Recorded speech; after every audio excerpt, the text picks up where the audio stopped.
The search had lasted 3 years, 4 months and 2 days. Alpha King Edward Thorne had torn apart the entire west coast, looking for the mate he had foolishly exiled. But when he finally tracked Seraphiel's scent to a derelict barn in the middle of a historic blizzard, he didn't find a woman begging for forgiveness. He found a crime scene of silence. There in the freezing dark, the most powerful man in the world fell to his knees. Seraphiel wasn't just dead cold. She was a living shield. Curled beneath her hypothermic body were 12 whimpering pups. None of them hers, yet all of them alive, because she had given them every last spark of her warmth. This isn't just a romance. This is the story of a king who broke a queen, and the impossible secret she kept to save a generation. The wind howling through the Bitterroot Mountains sounded less like weather and more like a dying god screaming. It was a whiteout, the kind of storm that grounded plains and buried highways. But a convoy of 3 black armored SUVs was tearing through the drifts on an unmarked logging road near the Idaho border. Inside the lead vehicle, Edward Thorne gripped the steering wheel so hard the leather groaned. His knuckles were white, matching the chaos outside the windshield. "Alpha, the thermal imaging is useless," Michael, his beta and head of security, said from the passenger seat. He was checking a tablet that was currently showing nothing but static. "The storm interference is too high. If Seraphiel is out here, she's been out here for 6 hours in -20 degrees. "She's here," Edward growled, his voice rough with a mixture of exhaustion and adrenaline. "The bond pulled. It's a jagged hook in my chest, Michael. She is here." Edward hadn't felt the mate bond this clearly in 3 years. Since the night of the solstice ball, the night the accusations were made, the night the photos of Seraphiel handing pack secrets to the rogues were thrown onto the council table. He had banished her in a rage, a decision that had haunted him every second since the truth began to bleed out months later. She hadn't been a traitor. She had been a scapegoat. The SUV slammed over a hidden stump, skidding toward the tree line. Edward corrected the slide with supernatural reflexes.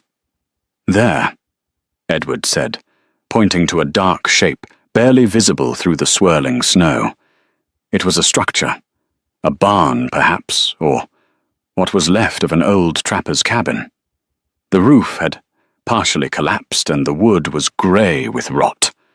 It looked like a tomb. Edward didn't wait for the vehicle to fully stop. He threw the door open, the wind instantly tearing at his tactical coat. He shifted his eyes, his wolf vision cutting through the gloom, but he didn't shift his body. He needed his hands. "Stay back," he commanded Michael and the enforcers, spilling out of the other cars. "Secure the perimeter. If anything moves that isn't me or her, kill it." Edward waded through waist-deep snow, his heart hammering a rhythm against his ribs that felt like a countdown. "Please be alive. Please, Moon. Goddess, let me fix this." He reached the heavy barn door. It was frozen shut. With a roar that was more animal than man, Edward ripped the timber from its hinges, sending splinters flying into the storm. He stepped inside. The silence hit him first. Outside the wind roared. Inside the air was still and smelling of mold-old hay and milk. Sweet, stale milk, and the copper tang of birth. "Sarah," he whispered. The barn was freezing, arguably colder than the outside, because it trapped the chill. In the center of the dirt floor, there was a mound of old blankets and hay. Edward rushed forward, dropping to his knees. He peeled back a heavy, oil-stained tarp, his breath hitched, strangling in his throat. Seraphiel Vance lay curled in a fetal position. Her skin was the color of marble, blue-tinged at the lips and fingertips. Her hair, once a vibrant chestnut, was matted with ice and straw. She wore a thin, threadbare coat that looked like it belonged to a child, certainly not enough for a mountain winter. She wasn't moving. Her chest wasn't rising. "No," Edward choked out. He reached for her neck to check for a pulse. His hand was trembling. When he touched her skin, it was like touching dry ice. But then he felt it. A flutter. Weak, erratic, thready, but there. "Michael Medix now." Edward roared his voice, shaking the rotting rafters. He went to scoop her up, to pull her into his heat. But he stopped. His wolf senses, now hyper-aware, picked up a sound. A tiny, high-pitched whimper. Then another. Then a chorus of soft, distressed mewling. Edward frowned. He gently pulled Seraphille's arm away from her chest. Her limbs were stiff, locked in rigor, protecting her core. He had to use force to pry her open. When he did, the Alpha King froze. Tucked inside her coat, pressed against her stomach, her chest and wedged between her thighs were pups. Tiny, newborn werewolf pups. He counted them, his mind reeling. 1, 3, 7, 12. There were 12 pups varying in color from midnight black to sandy gold. They were shifting in and out of their partial forms, unable to control their biology due to the cold, but they were warm. Seraphille had wrapped herself around them like a cocoon. She had essentially acted as a human radiator, pushing every degree of body heat she possessed into this pile of life, knowing it would kill her. One of the pups, a small grey one with a white patch over its eye, nudged Seraphille's frozen chin, letting out a sharp cry. Edward stared. A werewolf birth usually yielded 1, maybe 2 pups. 3 was a miracle. 12 was impossible. They aren't all hers, his wolf realized. She didn't birth them all. She saved them. The barn doors swarmed with movement as the pack doctors rushed in. "Alpha, we need to move her," Dr. Aris, the pack's lead physician, said, dropping a heated trauma bag next to Edward. "Be careful." Edward warned, his voice a low, dangerous rumble. "There are pups, 12 of them." Dr. Aris paused, his professional mask slipping for a second. 12, sir. That's... Just get them out. Do not separate them from her unless necessary." Edward watched as the medics worked with frantic precision. They cut the clothes off Seraphille to apply warming pads, revealing the extent of her condition. She was skeletal. Her ribs were visible beneath the pale skin. Scars, old ones from whips or claws, crisscrossed her back. Scars that weren't there when he banished her. As they lifted her onto the stretcher, one of the pups, the black one, latched onto Edward's sleeve and growled. It was a tiny sound, pathetic really, but filled with ferocity. Edward gently unhooked the pup's claws. He looked at the tiny creature, then back at Seraphille's unconscious face. "Who did this to you?" Edward whispered, a tear finally tracking through the grime on his face. "And whose children are these?"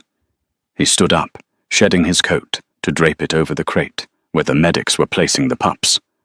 He turned to Michael. "Burn this place to the ground," Edward commanded. "I want no trace of where we found them. And Michael, yes, Alpha, prepare the dungeon. Whoever drove her to this, whoever made my queen, choose between freezing to death or abandoning children. I'm going to peel the skin from their bones." The drive back to the Royal Pack territory took 4 hours, but inside the lead SUV time seemed to have stopped. The heating was cranked to the maximum. Seraphille lay on the reclined back seat, hooked up to portable IVs warming her blood from the inside out. The crate of pups sat on the floorboard, secured with a rhythmic thump-thump of tiny heartbeats filling the silence. Edward sat beside her, holding her icy hand between both of his rubbing friction into her skin. He couldn't look away from her face. His mind drifted back to the last time he had seen her this still, It was 3 years ago. The solstice ball. It was supposed to be the happiest night of their lives. They had been mated for 6 months. Seraphiel, a joyful, spirited wolf from a minor pack, had struggled to adapt to the rigid politics of the royal court. But she tried. She tried so hard. But Mara Sterling, the daughter of the Southern Alpha, and the woman the council had wanted Edward to marry, had been watching. The flashback hit Edward like a physical blow. The grand hall had been filled with gold light and the smell of roasted meats and expensive wine. Edward was laughing at something a visiting dignitary said, searching the crowd for Seraphiel in her emerald green dress. Then the music stopped. Mara stood on the dais, holding a stack of photographs. Her voice rang out clear and poisonous. "It brings me no joy to do this, Alpha, but the safety of the crown is paramount." The photos were damning. Seraphiel meeting with rogues in the dead of night. Seraphiel handing over maps of the patrol routes. Bank transfers showing massive sums moving into an offshore account in her name. Edward remembered the heat rising in his chest. He remembered Seraphiel running forward, tears streaming down her face, grabbing his arm. "Edward, please, I don't know those men." "The photos are fake. I was buying supplies for the orphanage, I swear." "The orphanage," Edward had sneered. "There is no orphanage in the grey zone, Seraphiel, only rogues and thieves." He hadn't listened. He had let his pride, his fear of appearing weak, before the council dictate his actions. He ripped his arm away from her. "I, Edward Thorne, reject you, Seraphiel Vance." The words had shattered the windows of the hall. The magical backlash of a broken mate bond had knocked half the guests to the floor. Seraphiel had collapsed screaming in agony as the mark on her neck faded to a dull grey scar. She left that night. She took nothing but the clothes on her back. 6 months later, Edward found the truth. The rogues in the photos were actually hired actors. The bank transfers were faked by a hacker Mara had paid. And there was an orphanage in the grey zone, a secret sanctuary Seraphiel had been funding with her own allowance to save runts and rejected wolves. Mara had been exiled, sent to the northern mines. But Seraphiel was gone. Present day. "Alpha," the medic in the front seat, spoke softly, breaking Edward's trance. "Her temperature is up to 95. She's stabilizing. But there is something you need to see." "What?" The medic hesitated. "We ran a quick ultrasound to check for internal bleeding. Her uterus. Alpha, she has given birth recently, but only once." Edward looked down at the crate of 12 pups. "Explain." "One of these pups is biologically hers," the medic said. "The other 11, she must have found them, adopted them, but physically she is the mother of one." Edward felt a jolt of electricity. "One is hers." "Which one?" Edward asked. "We can't tell without DNA testing, but looking at the timeline..." The medic swallowed hard. "The birth would have been about 2 years ago. These pups, they range in age from 2 weeks to 3 months. Edward frowned. The math didn't add up. If she gave birth 2 years ago, where was that child? These pups were newborns. "She's waking up," Michael alerted them from the driver's seat. On the leather seat, Seraphiel's eyelids fluttered. A low groan escaped her lips. Her scent spiked fear, pure distilled terror. Her eyes snapped open. They were the color of honey, but now they were whittle and wild. She didn't look at Edward. She didn't look at the IVs. She thrashed, trying to sit up. "The babies," she rasped, her voice sounding like broken glass. "The storm. The frost. Where are they?" "Sarah, stop," Edward said, pressing her shoulders down gently. "They are safe. They are right here." She froze at the sound of his voice. Slowly she turned her head. When she saw Edward, she didn't look relieved. She looked horrified. She scrambled back, ripping the IV from her arm, blood spraying onto the leather. "No," she whispered. "No. Not you. Anyone but you. Sarah. I saved you," Edward said, hurt flashing across his face. "I found you." "You didn't find me," she hissed, baring her teeth. "You found them. You can't have them, Edward. I won't let you kill them like you tried to kill me." "Kill them," Edward recoiled. "I would never hurt a pup." Why would you think that? Seraphiel's eyes darted to the crate, then back to him. She was shivering violently, not just from cold, but from adrenaline. "Because," she choked out, "you're the one who signed the order." "What order?" "The order to purge the abominations." She spat the word out. "The mixed blood decree." Edward went cold. The mixed blood decree was a proposal from the radical faction of the council to eliminate pups born of wolf and rogue pairings. Edward had vetoed it 3 months ago. He had burned the document. "I vetoed that order," Edward said firmly. "I executed the councilman who proposed it." Seraphiel stared at him, her chest heaving. "Vetoed? But—" Mara said.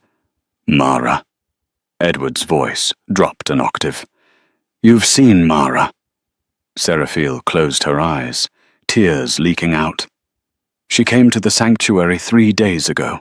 She had a letter with your seal. She said you demanded the heads of the 12 mongrel pups I was hiding. She said you were coming to finish the job." Edward felt a rage so pure it nearly blinded him. Mara wasn't just in the mines. She had escaped, or someone had let her out, and she had used his name to terrorize his mate into running into a blizzard with 12 infants. "She lied," Edward said, his voice terrifyingly calm. "And she is going to die for it." He reached out tentatively, touching Seraphiel's cheek. She flinched but didn't pull away. "Sarah, look at me. The pups are safe. You are safe. We are going home." "Home." She let out a dry, humorless laugh. "I have no home. You made sure of that." "I was wrong," Edward said. "I have been wrong for 3 years. Let me show you." The car began to slow.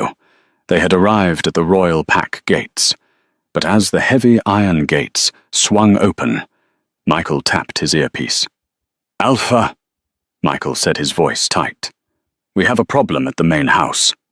"What is it?" "It's the council. They're waiting on the steps, and Mara is with them." Edward looked at Seraphiel.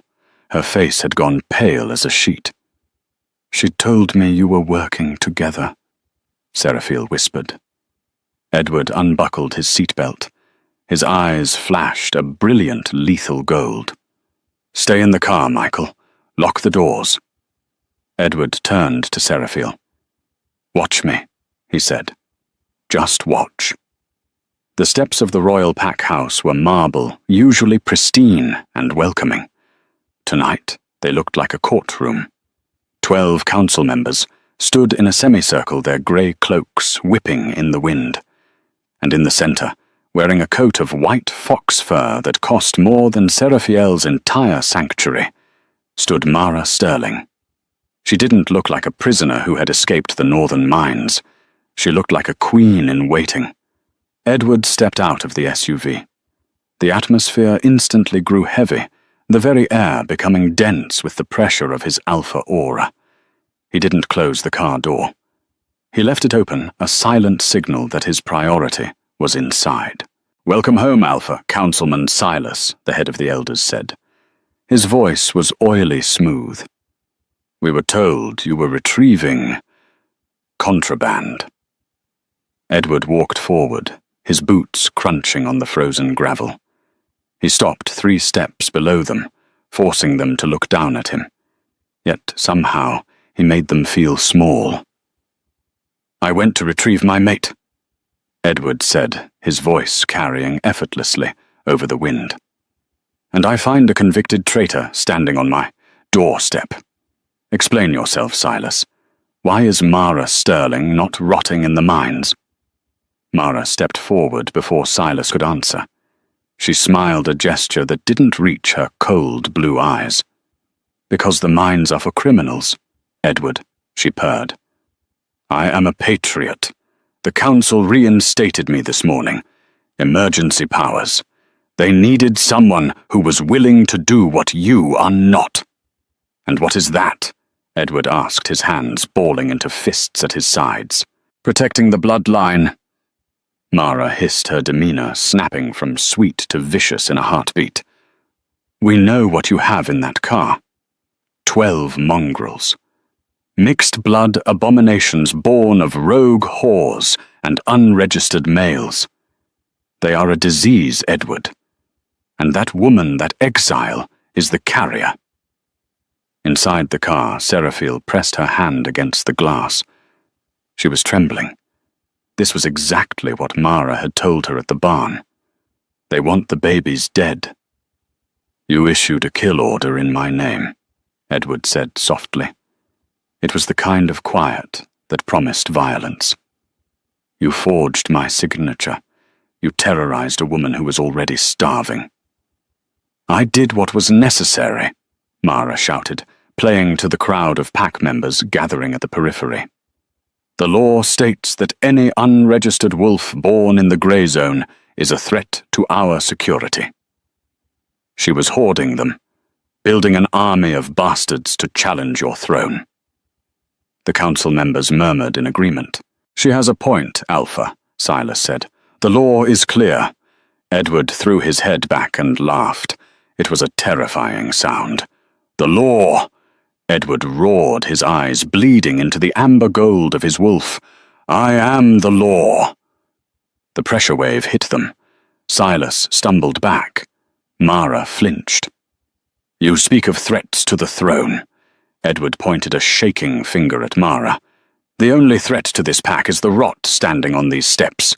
Seraphiel Vance is not a traitor. She is the only wolf among us with a soul." He turned back to the SUV. "Michael, bring them out." The back door opened. Michael, looking grim, helped Seraphiel out. She was wrapped in blankets, barely able to stand, but she held her head high. Behind her, 2 enforcers carried the crate of sleeping pups. A gasp went through the crowd. They didn't see an army. They saw a starving woman and a box of defenseless newborns. "Look at them," Edward commanded the council. "These are the enemies you sent an assassin to kill. Infants, orphans." He climbed the steps, grabbing Mara by the throat before she could blink. He lifted her off her feet, her legs kicking uselessly in the air. "Edward!" "Stop," Silas screamed. "She has diplomatic immunity granted by the Southern Pack. She has nothing," Edward snarled into Mara's terrified face. "You wanted to be the Luna. A Luna protects the weak. A Luna is a mother to the pack. You are nothing but a butcher." He threw her hard. She tumbled down the marble stairs, landing in a heap at the bottom. "Take her to the dungeon," Edward ordered the guards, "and this time put her in the silver cells. If she sees the sun again, heads will roll." He turned his glare on Silas and the other elders. "We will discuss your emergency powers in the morning. Get out of my sight." The council scattered like roaches. Edward turned back to Seraphiel. She was leaning heavily on Michael, her eyes wide. She had watched him dismantle his own political backing to defend her. He walked down to her, ignoring the crowd, ignoring the protocol. He reached out, expecting her to pull away. She didn't. She was too tired to fight. She slumped forward, and he caught her, lifting her easily into his arms. "I told you," he whispered into her hair, which still smelled of the storm. "I am not the man who exiled you. I am the man who will burn the world to keep you warm." Seraphil rested her head against his chest. She heard his heart. It was beating steady and strong, a drum of war and protection. "Don't promise," she whispered, her voice fading as exhaustion took over. "Just don't let them hurt the little ones." "Never," Edward vowed. He carried her through the massive double doors, the crate of 12 miracles following close behind. The Royal Medical Wing was a marvel of modern technology and ancient healing magic. Seraphil had been sedated and placed in a hyperbaric healing chamber for 12 hours. When she woke, the first thing she saw was a ceiling painted with constellations. She sat up with a gasp, panic seizing her chest. "The pups! Peace, Sarah! They are here!" Edward was sitting in a chair by the bed. He looked terrible. He hadn't changed his clothes. He was still wearing the tactical gear, stained with mud and travel. Stubble covered his jaw, and his eyes were rimmed with red. He clearly hadn't slept. He pointed to the corner of the room. A large playpen had been set up.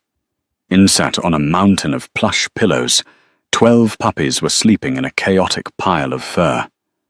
Seraphil let out a breath she felt she had been holding for days.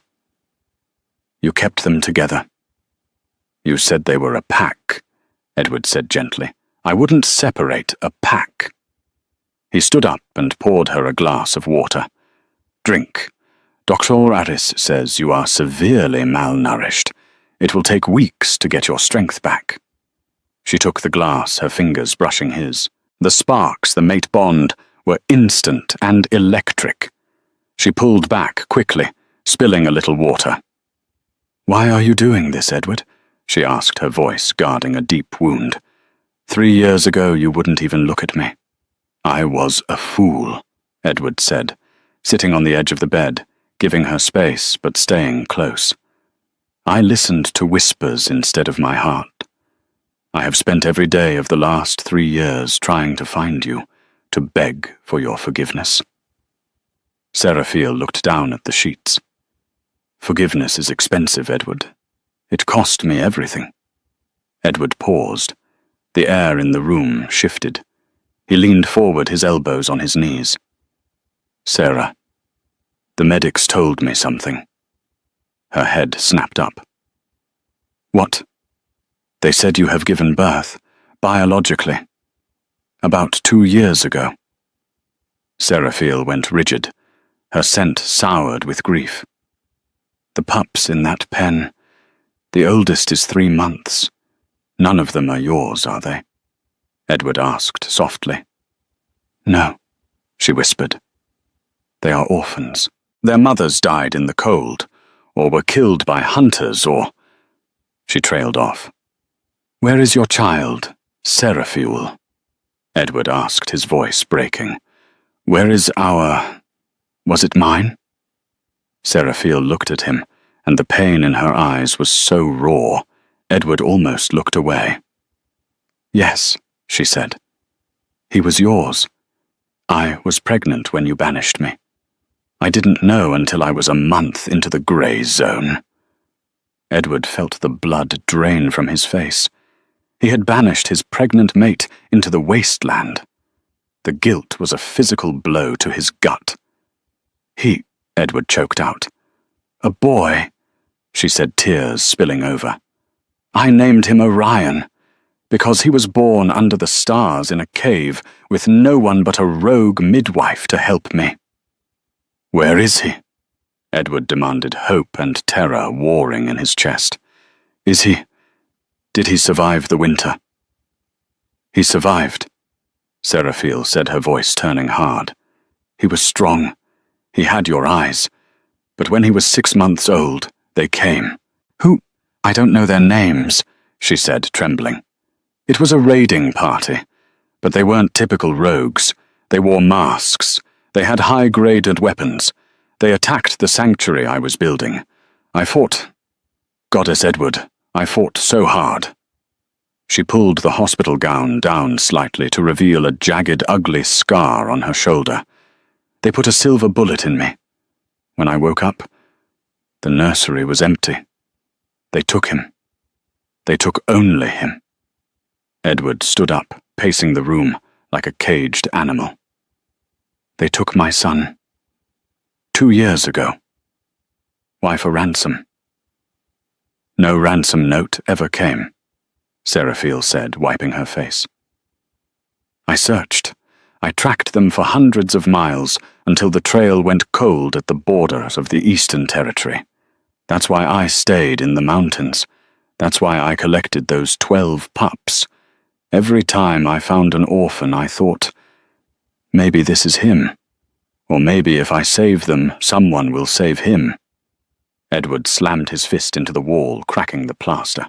He is out there. My son is out there. He is the rightful heir, Seraphil whispered. And someone knows it. Edward turned to her. The raid. Did you see anything distinctive? A tattoo? A scent? Seraphil closed her eyes, searching the nightmare she lived every night. The leader, the one who carried Orion away. He had a brand on his forearm.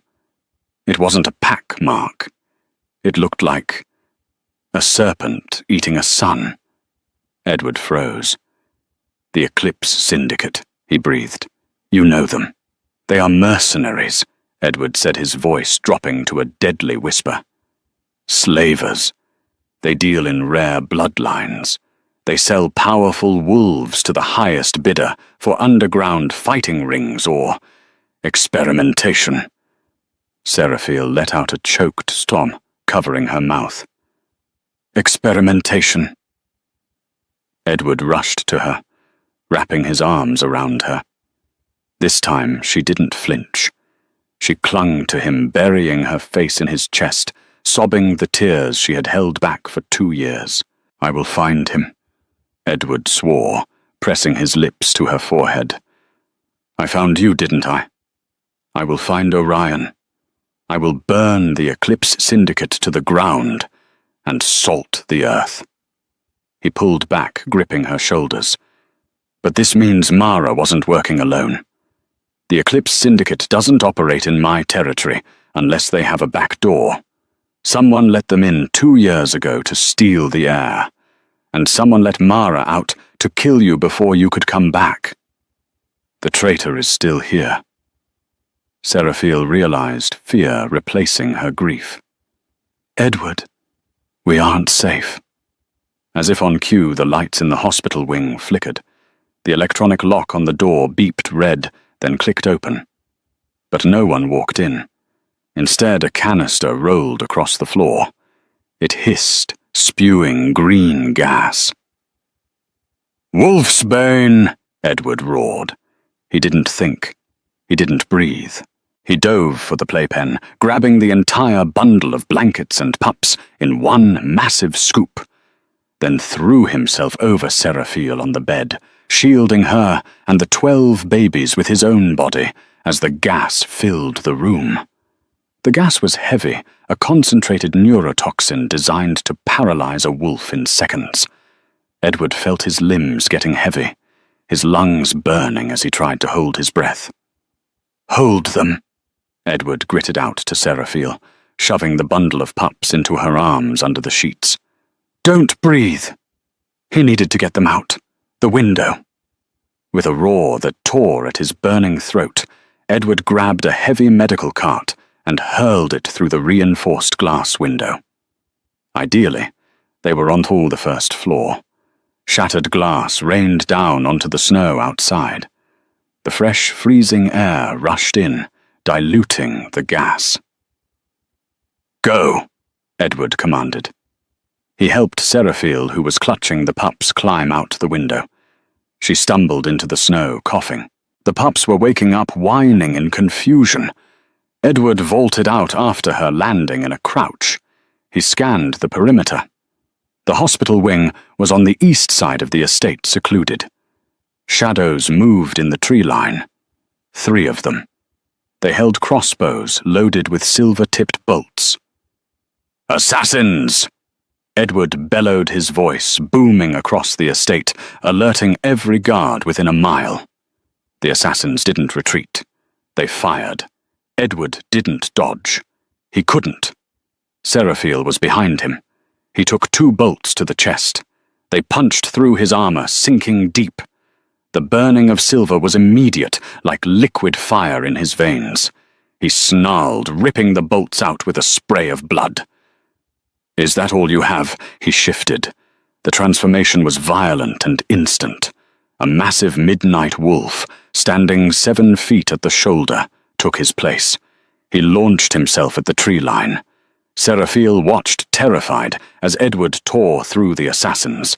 It wasn't a fight. It was an execution. He ripped the first one in half. He crushed the second one's skull with a single bite. The third tried to run, but Edward hamstrung him and dragged him back, pinning him to the ground. By the time Michael and the security team arrived, the snow was stained red. Edward shifted back to human form, naked, and bleeding, his chest heaving. He had his foot on the surviving assassin's throat. "Don't kill him!" Seraphiel screamed, running forward. "He knows who sent them!" Michael rushed to Edward, throwing a cloak over him. "Alpha, you're hit." "I'm fine," Edward growled, though his skin was pale from the silver poisoning. He looked down at the assassin. The man was dressed in black tactical gear, no pack markings. "Who sent you?" Edward demanded, pressing down on the man's windpipe. The assassin smirked, blood bubbling between his teeth. "The sun will be eaten," he gargled. Then the assassin's jaw clenched. A crunching sound echoed. "Cyanide pill." "No." Edward grabbed the man's jaw, trying to pry it open, but it was too late. The assassin convulsed and went limp. "Damn it!" Edward roared. "The sun will be eaten," Seraphiel whispered, stepping closer. "That's the symbol. The serpent eating the sun. The Eclipse Syndicate." Michael looked grim. "Alpha, how did they get past the perimeter sensors?" "Those sensors are biometric. Only pack members can bypass them." Edward looked at the dead man, then up at the towering pack house. The windows were dark, staring down like empty eyes. "Because they are pack," Edward said, the realization chilling him more than the winter air. "Or someone high up gave them a key." He turned to Michael. "Lockdown. Total lockdown. No one leaves, no one enters. Cut the phone lines. Jam the cell signals. I want every council member, every servant, every guard in the Great Hall in 20 minutes. "Edward, your wounds," Seraphiel said, reaching for his chest. The silver burns were not healing. "I have work to do," he said stubbornly. "You will die if you don't treat those," Seraphiel said firmly. She handed the bundle of pups to Michael. "Take them to the safe room.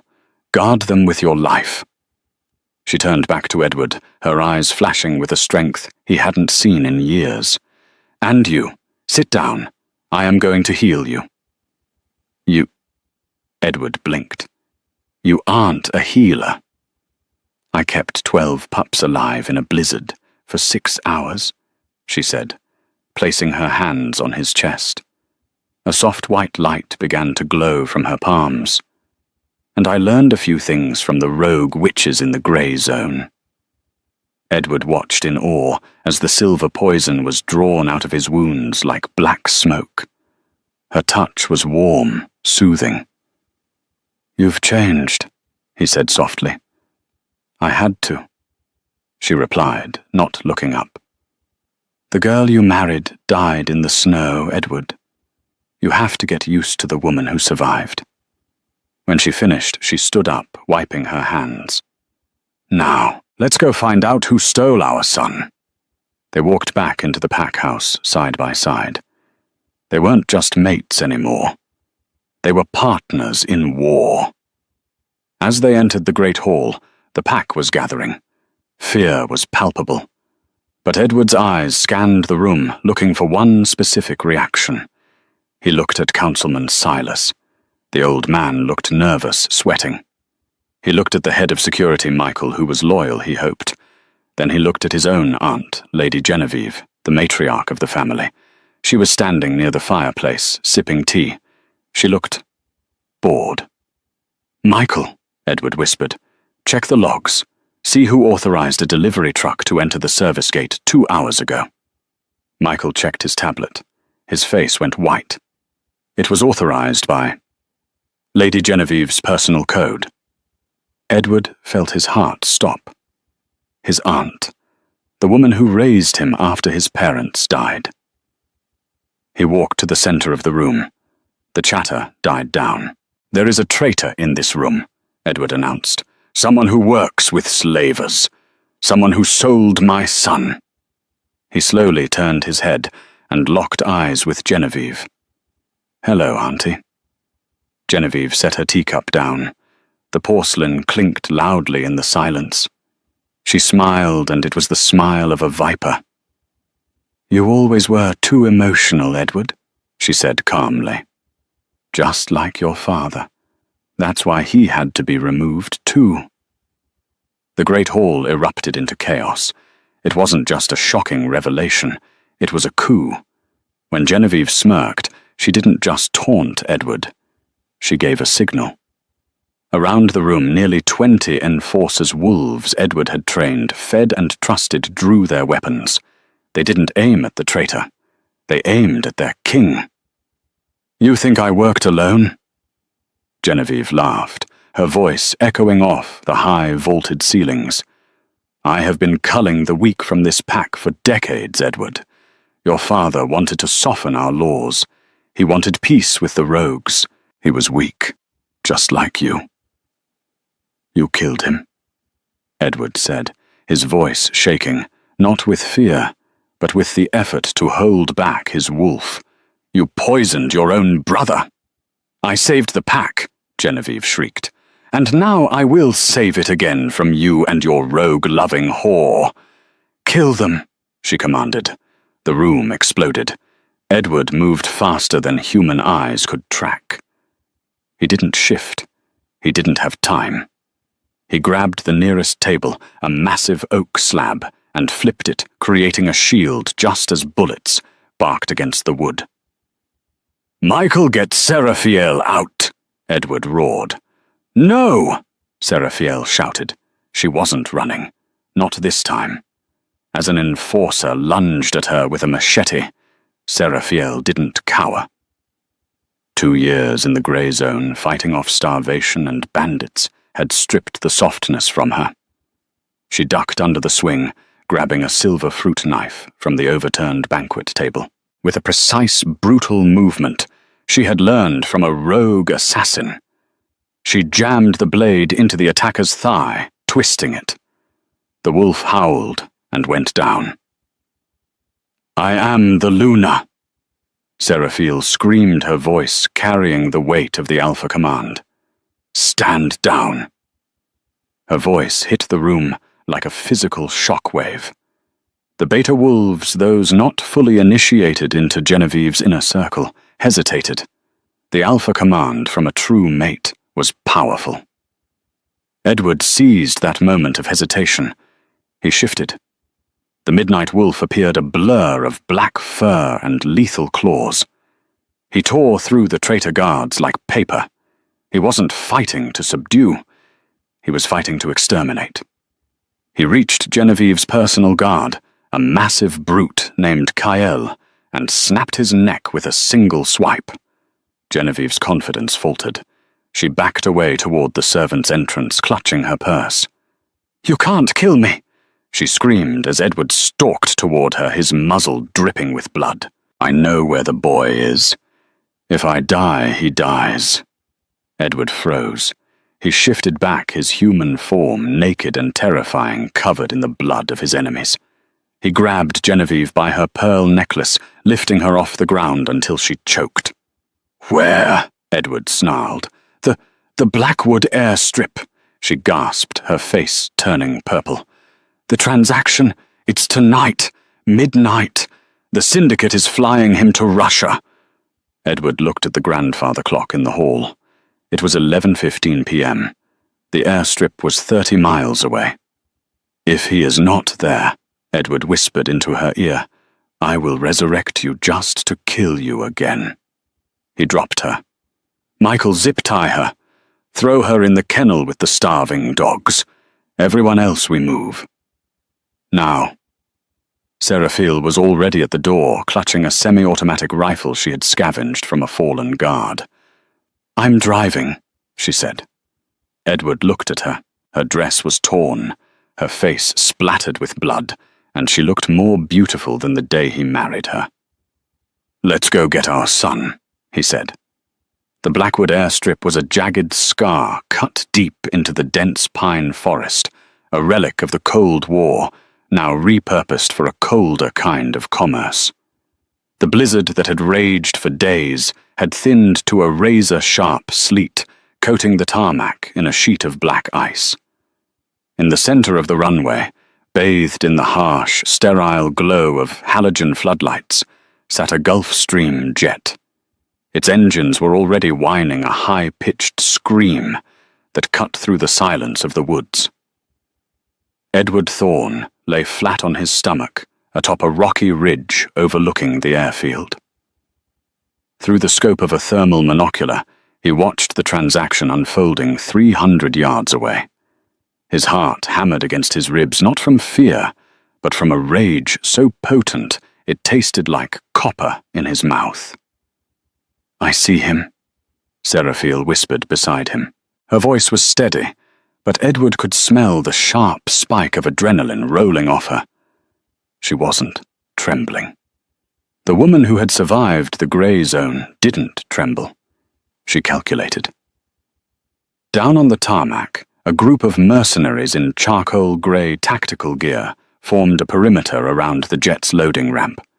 In the center of the formation stood a man in a pristine white suit, Victor Krell, the director of the Eclipse Syndicate. And holding Krell's hand, looking impossibly small against the backdrop of industrial machinery, was a toddler. Orion. He was dressed in a heavy, oversized coat that dragged in the slush. He wasn't crying. He was stumbling, his head hanging low, looking defeated in a way no 2-year-old ever should. "They're moving the gold," Michael reported through the comms earpiece. "Loading complete. They board in 60 seconds. Edward handed the thermal scope to Seraphil and began to strip off his tactical vest. "No guns for me," he growled low in his throat. "I want to feel them break." "Remember the plan?" Seraphil said, gripping his forearm. Her eyes the color of hardened amber locked onto his. "You draw the fire. I get the boy. If you go into a blood rage and lose focus, we all die." "I won't lose focus," Edward promised. He looked down at her. "Bring him home, Sarah." "Always." Edward stood up, silhouetted against the dark tree line. He threw his head back and let out a roar, a sound that wasn't human. It was a primal declaration of war that shook the snow from the pine needles. Down on the tarmac, every head snapped up. Edward jumped. Mid-air, his bones cracked and ricopped. By the time his paws hit the frozen asphalt, he was the midnight wolf, a creature of nightmare, standing 7 feet at the shoulder with fur as black as the void and eyes burning like molten gold. The mercenaries opened fire. Pop, pop, pop. The sound of suppressed automatic fire erupted. Bullets sparked against the pavement and tore into Edward's fur. But he was a juggernaut of momentum. He didn't run. He flowed a shadow made solid. He slammed into the first line of defense, a wall of muscle and teeth. A swipe of his claws sent a mercenary flying 20 feet into the landing gear of the jet. Panic erupted. "It's the Alpha King, hold the line!" Krell screamed, dragging Orion up the ramp. While the Syndicate focused their fire on the massive wolf tearing through their ranks, they didn't see the shadow moving along the fuselage of the plane. Seraphil moved with the grace of a huntress. She had holstered her rifle. In close quarters, she preferred the twin karambit knives she had stolen from the armory. She vaulted onto the wing of the jet, the slick ice offering no purchase, but her claws partially extended, dug into the aluminum skin. She reached the emergency overwing exit. It was locked. Below her, Edward was taking heavy fire. A mercenary with a grenade launcher took aim. "Edward, move!" Michael screamed over the comms. Edward rolled just as the grenade detonated the blast wave, singing his fur and throwing him against a crate. He snarled, shaking off the disorientation, and lunged for the throat of the grenadier. Seraphiel didn't have time for finesse. She jammed her knife into the seal of the door and used her enhanced werewolf strength to rip the locking mechanism free. The metal shrieked a sound masked by the gunfire below. She kicked the door in and dropped into the cabin. The interior of the jet smelled of antiseptic and expensive leather. It wasn't a passenger plane. It was a mobile laboratory. Monitors lined the walls displaying genetic sequences. "Seal the cockpit. Take off now." Krell's voice came from the front. Seraphiel sprinted down the aisle. A guard stepped out of the galley, raising a submachine gun. Seraphiel didn't slow down. She slid across the floor, slicing his Achilles tendon as she passed, then rose in a fluid motion to drive the hilt of her knife into his temple. He dropped without a sound. She burst into the first-class cabin. Victor Krell was strapping Orion into a containment seat. The boy was thrashing now, finally screaming, his tiny hands beating uselessly against Krell's chest. "Let him go," Seraphiel said. Her voice was terrifyingly calm. Krell spun around, pulling a silver-plated revolver from his jacket. He pressed the barrel against Orion's temple. "Take another step, Luna, and the heir's brain paints the bulkhead." Krell sneered. His composure was cracking. Sweat beaded on his forehead. "We have the genetic samples. We don't need the live specimen anymore." Seraphiel froze. Her wolf wanted to lunge to rip Krell's throat out, but the mother in her held her feet to the floor. "You can't escape Victor," she said. Her hands held out, palms open. "Look out the window. My mate has dismantled your army. The engines are dead. There is nowhere to go." "I have insurance," Krell yelled, pressing the gun harder against the sobbing child's skin. "I walk out of here with the boy, or we all die right now." Orion looked at Seraphiel. His eyes were wide, filled with a confusion that broke her heart. He didn't know her. "Hey, baby," Seraphiel whispered, locking eyes with her son.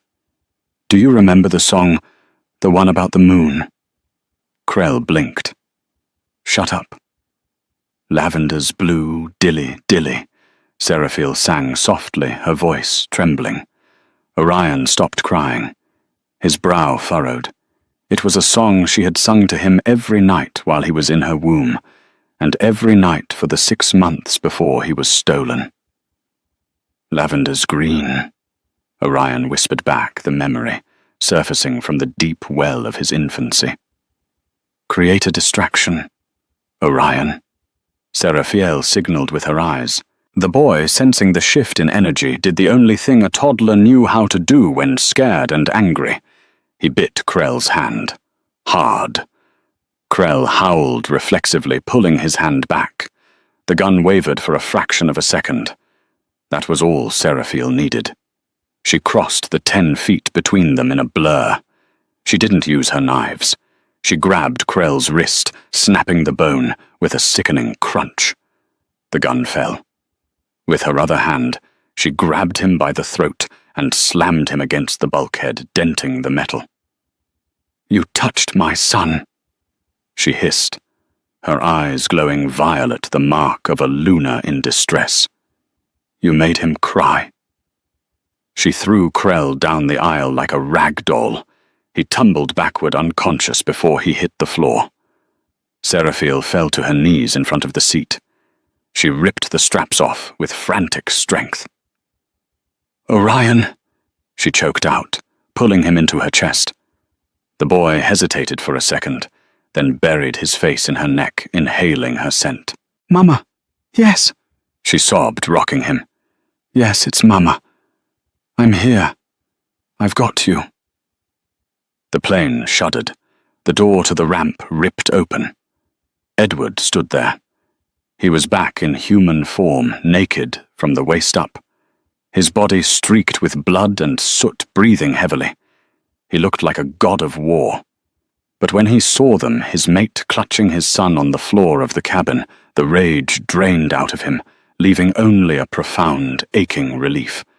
He walked over his legs, shaking, and wrapped his massive arms around both of them. He buried his face in Orion's hair, inhaling the scent he had chased for 2 agonizing years. "Pack," Edward whispered the word, a sacred vow. "We are Pack." 3 months later, the snow in the Bitterroot Valley had melted, replaced by a carpet of wildflowers that turned the hillsides purple and gold. The royal estate, once a fortress of cold stone and colder politics, had been transformed. The windows were open, letting the spring breeze drift through the halls. The silence that used to suffocate the Pack was gone, replaced by the chaotic, joyous noise of childhood. On the vast green lawn behind the main house, a picnic was underway. Edward sat on a wooden bench, watching the scene with a cup of coffee in his hand. He wore a simple linen shirt, sleeves rolled up, revealing the faint scars of the battle at the airstrip. He looked younger, the weight of the crown lightened by the presence of his family. "Daddy, look!" Orion, now dressed in muddy denim overalls, came sprinting toward him. He was clutching a frisbee that was almost as big as his head. "I see you, big guy." Edward laughed. "Did you throw that?" "No." Orion giggled. "Jax did." Behind him, a tumble of puppies rolled through the grass. The 12 orphans of the storm were growing fast. Jax, the black pup who had first growled at Edward in the barn, was now a rambunctious furball who acted as Orion's personal shadow. The other 11 were scattered around, some in human form, playing tag. Others shifted and chewing on the expensive lawn furniture. Seraphiel walked out onto the terrace, carrying a tray of lemonade. She wore a sundress, the color of sunflowers, her hair loose and blowing in the wind. She looked radiant, her cheeks flushed with health and happiness. She set the tray down and sat beside Edward, leaning her head on his shoulder. "Dr. Aris cleared the last of the pups today," she said softly. "Clean bills of health for everyone, even little Luna the runt." "And you?" Edward asked, wrapping his arm around her waist. "How are you?" "I'm home," she said simply. She watched Orion tackle Jax, the 2 of them rolling in the grass, laughing and barking in equal measure. It was hard to believe that just a few months ago one was a prisoner in a lab and the other was freezing in a barn. The council sent the final ratification today. Edward mentioned watching his son. They want to officially name Orion the Crown Prince next week. Seraphiel stiffened slightly. "He's just a boy, Edward. I don't want him crushed by duty." "He won't be," Edward promised, kissing her temple. "Because he won't be raising the Pack alone. He has 12 brothers and sisters to help him carry the weight, and he has us." Orion stood up, holding the frisbee high like a shield. "Pack!" he shouted, mimicking his father's voice. The 12 other children stopped what they were doing. They looked at Orion, then at Edward and Seraphiel. In a chorus of yips, barks, and giggles, they all ran toward the bench, a stampede of unconditional love. Edward and Seraphiel braced themselves as they were buried under a pile of 13 laughing children. As the sun dipped below the mountains, casting long, golden shadows across the valley, the Alpha King looked at his Luna over the heads of their chaotic, beautiful family. They had lost years to lies and winter, but as the laughter of their children rose into the twilight air, Edward knew that the spring would last a lifetime. And that is how Seraphiel Vance went from a banished exile to the savior of the royal bloodline. She proved that being a Luna isn't about wearing a crown. It's about protecting the pack, even when the pack has turned its back on you. What did you think of Lady Genevieve's betrayal? Did you suspect the aunt, or did you think it was Mara all along? And honestly, on a scale of 1 to 10, how satisfying was it to see Seraphiel take down that guard in the plain? If this story touched your heart, please hit that like button. It helps us bring more stories like this to life. Don't forget to subscribe and turn on the notification bell so you never miss a chapter. Until next time, keep howling.